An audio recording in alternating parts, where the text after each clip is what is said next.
It's just spinning.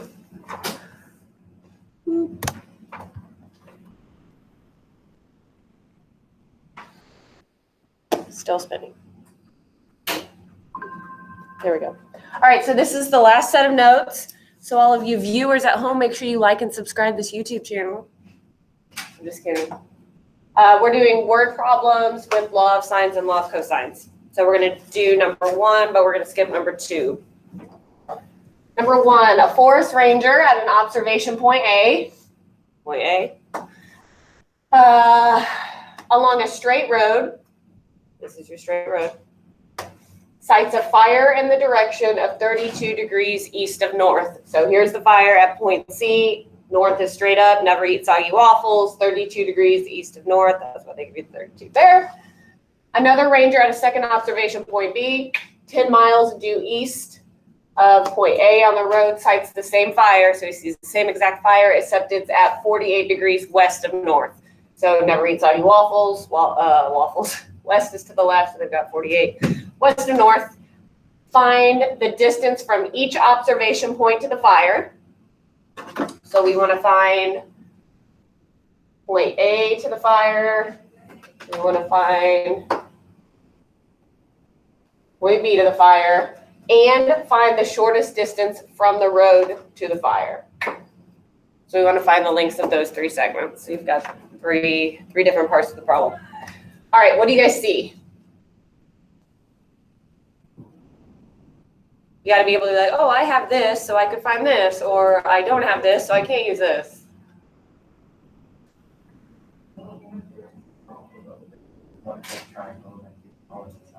Okay, so you've got one big triangle with 2 small ones inside of it.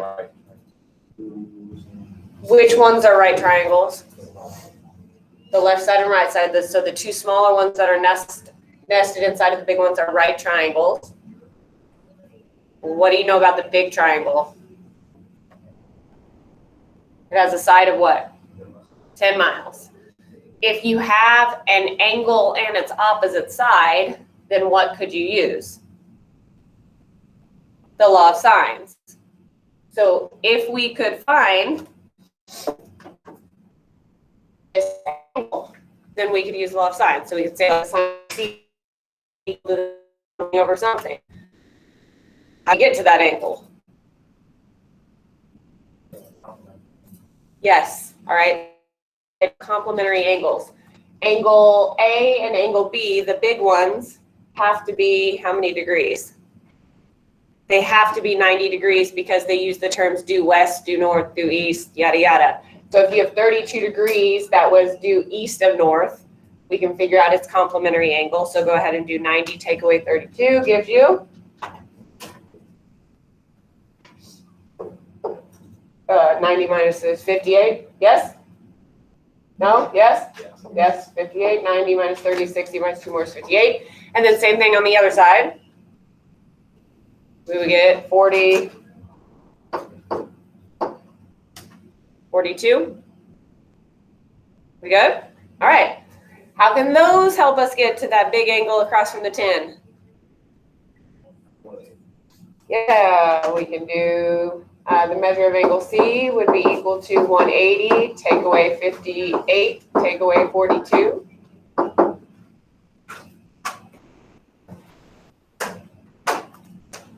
Leaves you with how much? You all have calculators. Can't use brains, type it in. 80. All right, so we know big angle C is 80. So if you think of it like this, you now know this is 80, this is 10. You've got 58 and 42. And it wants us to find the distance from observation point A to the fire, the distance from observation point B to the fire. So what can we use now? Law of sines. So we would have the sine of 80 over 10 is equal to sine of 42. And then its opposite side is what length of the original triangle? The length of AC.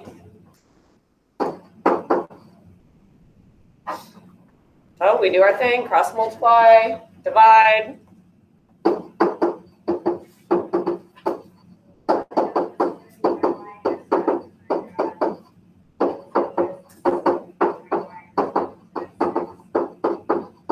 Everybody should have their graphing calculator out.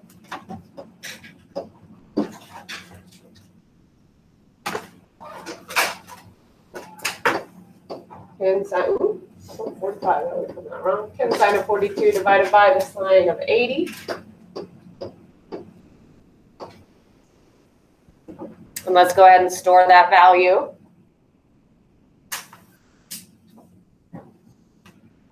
It's across from angle B, so we can store it to little b. So 6.795. So AC's distance is 6.795 what? Miles. And I'm just going to make a note that we stored this to little b. We've got 6.795. And then how can we find the distance from observation point B to the fire? Same thing, except we're going to use 58. And so we're finding BC's length now. Well, the sine of 80 over 10 is equal to the sine of 58 over the length of BC. Let's multiply and divide.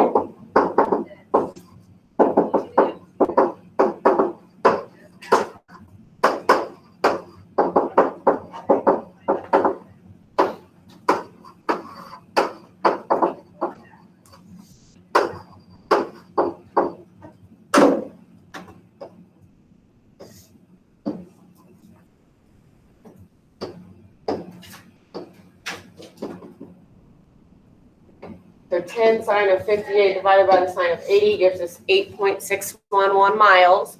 And let's go ahead and store that value in case we need it. And that's across from big angle A. So that would be little side A. Approximately 8.611 miles. We stored it to A. Put it on the picture.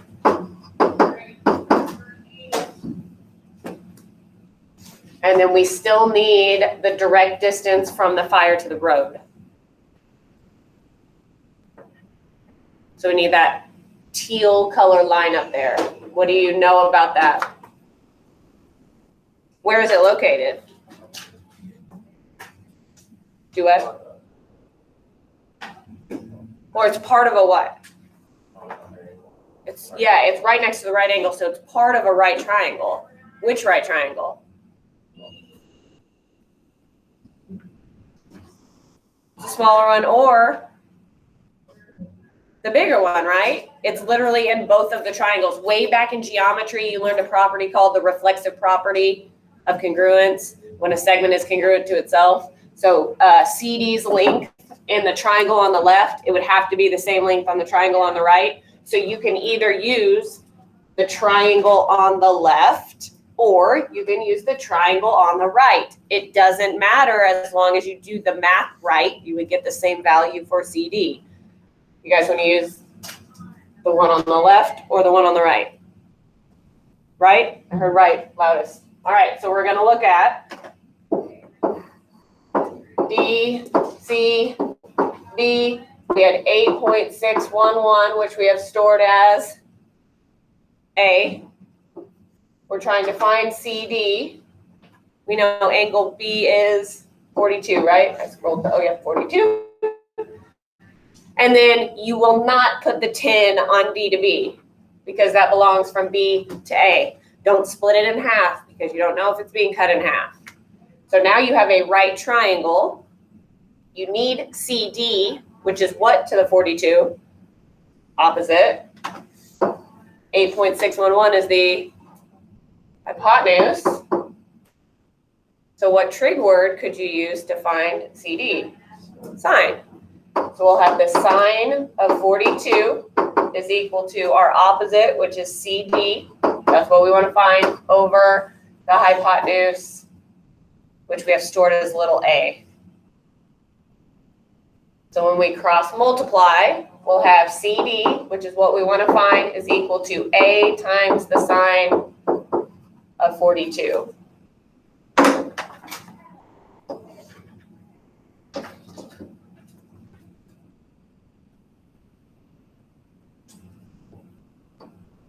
We get 5.762 miles.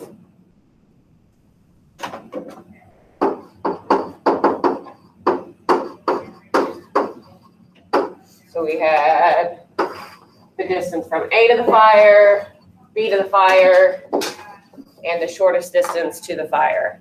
If we had used the other triangle, because some of you said you wanted to use the triangle on the left, you would have C, D, A. A was 58, and that distance was 6.795, which we stored as B.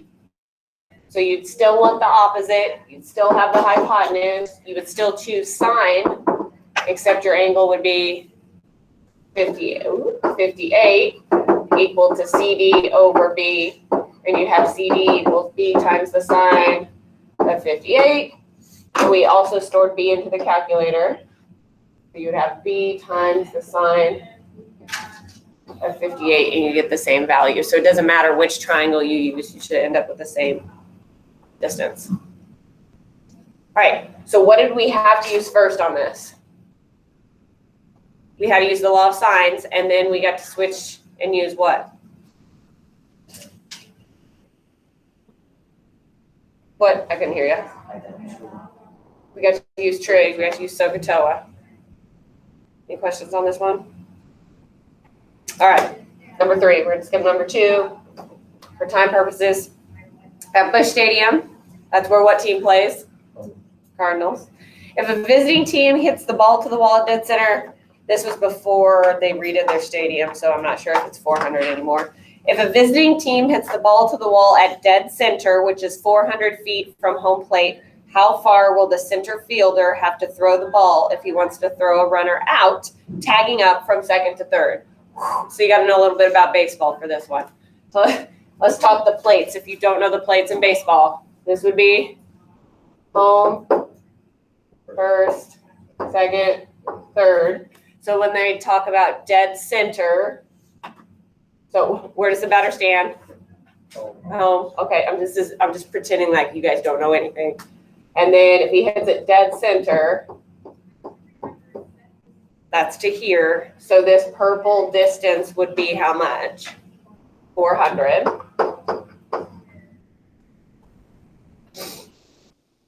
Probably should have put it on the other side. I'm not sure.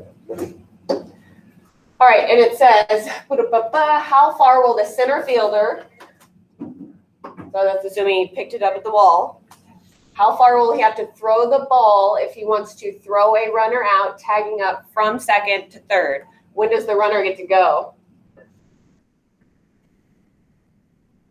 After it's what? Caught? So from here to here, oops, hang on. I totally was off the path. To here. So the center fielder is going to throw it from here to third. So you've created a triangle here. It is not what type of a triangle? It is not a right triangle. So you've got a 400. Oh, and it doesn't say it in here, but yeah, the bases are 90 feet apart. So it's called a baseball diamond, but it's not really a diamond. When it's turned on its side, they call it a diamond. What shape is it really? It's a square. So all of the sides are the same. So they're all 90 feet between the bases. And then the angle at third, second, first, and home is a right angle. So we got 400. We know this is 90 feet. This is not 90 feet because it's going from center to third, but that's what we're trying to find. Because we want to know how far does he have to throw him out. And there's one angle that we know for sure. 45, where? at the bottom, because if he hits it directly to dead center, he's cut that 90-degree angle in half. That was at home plate. All right, what type of triangle is this? Like, it is obtuse, but like ASA, AAS, ASS, that kind. Yeah, this is a side, angle, side, which implies that you do not have an angle and its opposite side. So you can't use what? Law of sines. So you have to use the law of cosines.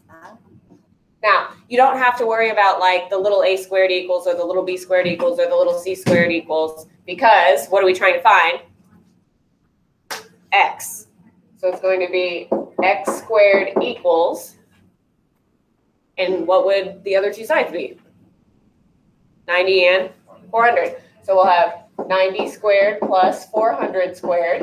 So remember, it goes, if we were doing little a squared, it'd be little a squared equals b squared plus c squared minus 2 times 90. I'm going to run out of room, darn it, times 400.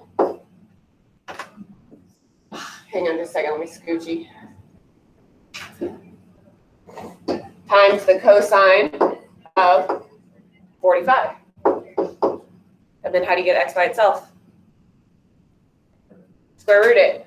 So you're going to do x equals the square root of all that jazz in your calculator, and you'll have the distance that the center fielder has to throw the guy tagging out. Type that in.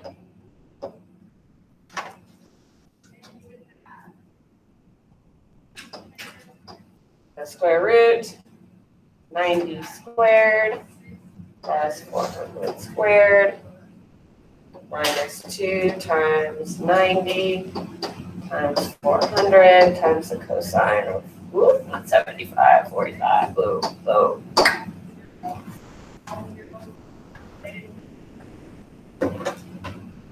So you should have gotten 342. I didn't look before I wrote it down. 328, thank you. Oh, hang on. Label.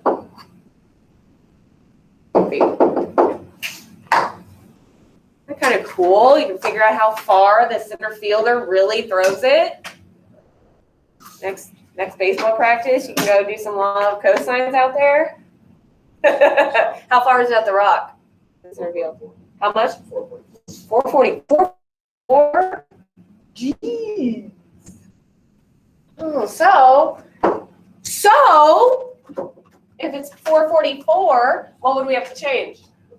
The 400. So second enter.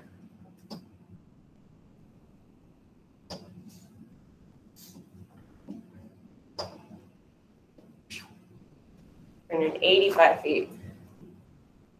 Where's the, like, left, center, or right? Like, who has the strongest arm typically? Is it center field? Yeah. Because they're the farthest away. Yeah.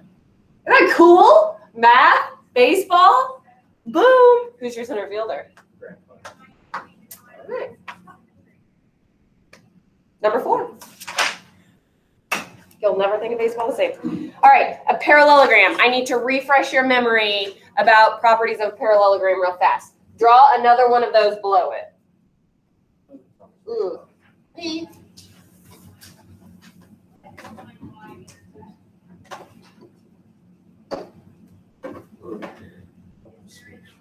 Do what? Yeah. You have your. Just draw small. No, draw another one. Oh, it doesn't have to be that big. Or beside it. It doesn't matter. There's not a whole bunch of work. Just draw a second one. All right. It is called a parallelogram because opposite sides are parallel. Don't forget that. Parallelograms also have opposite sides congruent. So the top and the bottom are the same length. The left and the right are the same length. And then your opposite angles are congruent. So this one and this one. This one and this one. And then consecutive angles are supplementary. So any single swoosh and double swoosh together has to total what? 180. Now, you don't need to worry about the diagonals. The diagonals bisect, but that doesn't help us. The do not do this. Don't be this kid. Diags do not bisect the angles. Write that down. The diagonals do not bisect the angles.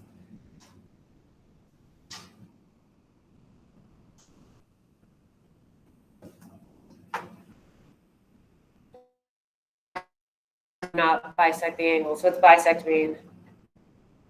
Cut in half. All right, so in a parallelogram, two adjacent sides, that means two sides next to each other, meet at an angle of 40 degrees. Now, in this picture, think about which one would be the 40-degree angle, or which ones would be 40. Talk to me about 40 degrees. It's acute. So which ones would be 40?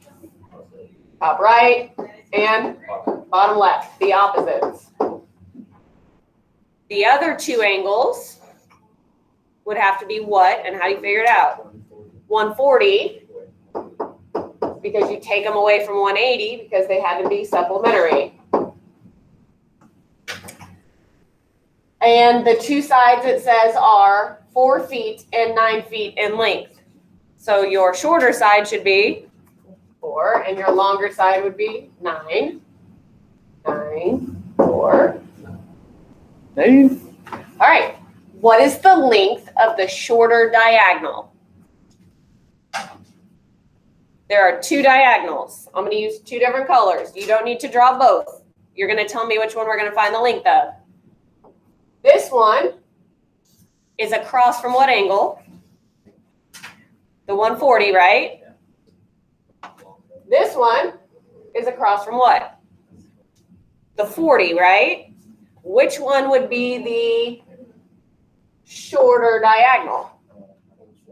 The one across from the 40, because across from the smaller angle has to be the smaller side. So we want to find, there we go. We want to find the purple line. So if you zoom in on that purple line, you have the 40, the 4, and the 9, and we want to find the length of the shorter diagonal. So is this ASA, ASS, SSS? What do we have? We have side angle side, which means you do not have an angle in its opposite side. So you can't use the law of sine, so it forces you to use law of cosines. So it's going to start off with what?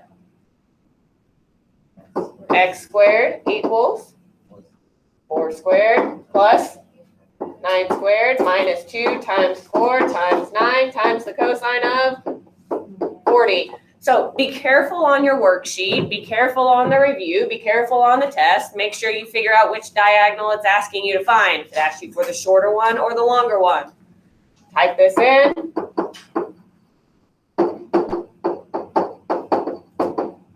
All that jazz.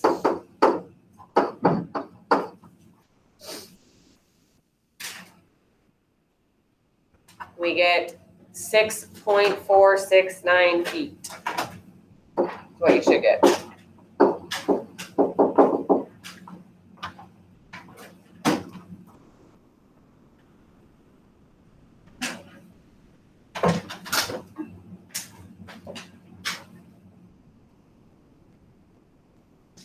We are always giggling at each other. All right, last one. We're just doing 5A and 5B. We won't do 5C. All right, so Major League Baseball, the 4 bases form a square. We just talked about that earlier, whose sides are 90 feet in length. So we know since it's a square, we've got 4 90-degree angles. We've got 4 sides that are 90.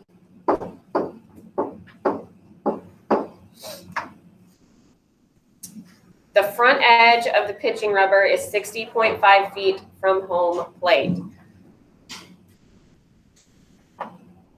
So draw your pitching mount. Oh gosh, hang on.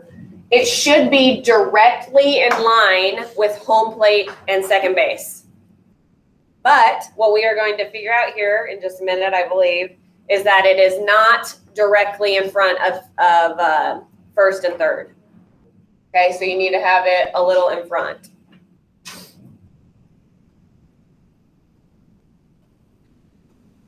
And so from the front edge of the pigeon rubber to home plate, this distance, it says, is 60.5 feet.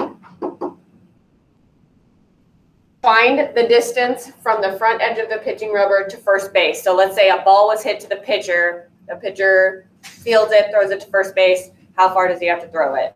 So we're trying to find X. So really, you're looking at, I have this little trick that I can do. We're looking at this triangle, which we know has a 60.5, 90 feet. We're trying to find X. Can we use Pythagorean theorem? Can you use Pythagorean theorem? Where's 45? Which angle? At home. So the pitcher being directly in front of home plate is going to cut that 90 degrees in half, so we get 45 degrees. So again, you have a side angle side, so we're going to use the law of cosines. So we'll have x squared equals 60.5 squared plus 90 squared minus 2 times 60.5 times 90 times cosine of 45.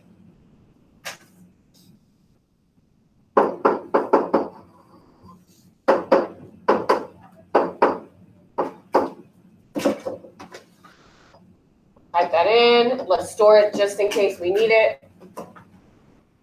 So square root 60.5 squared. Hang on. There we go. Plus 90 squared minus 2 times 60.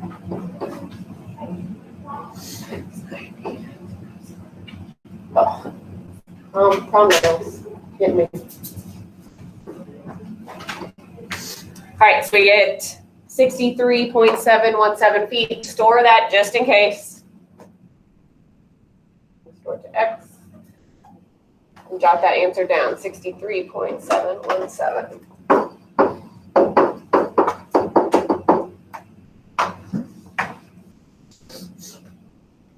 All right, part B. Find the distance from the front edge of the pitching rubber to second base.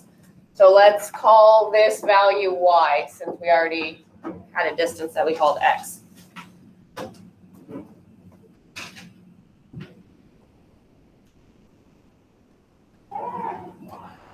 What are we going to have to use here? What do you think? If you look at this triangle, we know x, right?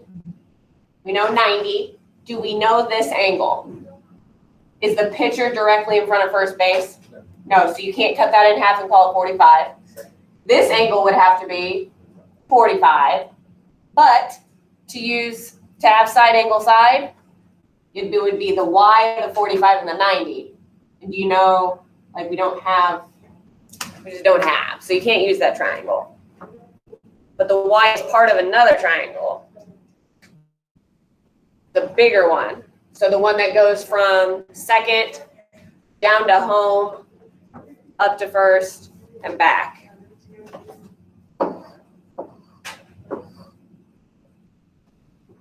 So we know that this distance, we got 60.5 here, we've got y here, so this whole thing would be y plus 60.5. Or I can show you a shortcut here in just a second. We know this angle is what? 90, because it's where?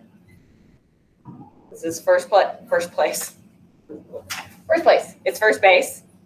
This is home, second, first. These angles have to be what? They have to be 45. The distance between first and home and first and second are 90. Remember way back in the day, way back in geometry land. Tick, tick. Swoosh, swoosh. This is a 45, 45, 90 triangle. To get y, we have to know this distance. If we knew this distance, then how can we find y? Subtract 60.5 from it, and we'd be left with y. There's two ways to find this distance. One is faster than the other. If you remember your 45, 45, 90 is x, x, and x root 2, then you already know the length from here to here. Where are the x's? These 90s. 90, 90, so the hypotenuse has to be 90 root 2. Let's say you're like, Miss B, I don't remember 45, 45, 90s. If you know 2 out of 3 sides of a right triangle, how do you find the missing side? Pythag. So we could say c squared equals 90 squared plus 90 squared. And you'd have c as the square root of 90 squared plus 90 squared.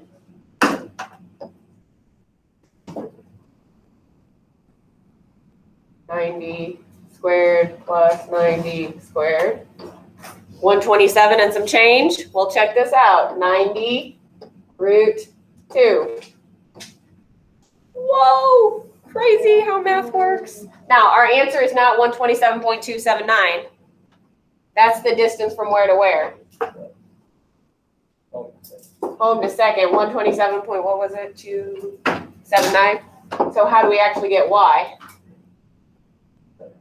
So y is equal to 127.279 minus the distance from the pitching mound to home. So you just take that answer that's on your calculator, subtract 60.5, and we get 66.779 feet.